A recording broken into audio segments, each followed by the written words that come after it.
শোনো গো রূপসী কন্যা গো, কার লাগিয়া গাথো ফুলের মালা।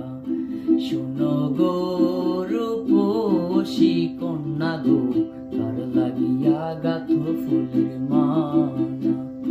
ও তার খোপায় পরা রূপার কাটা গো, ও তার খোপায় পরা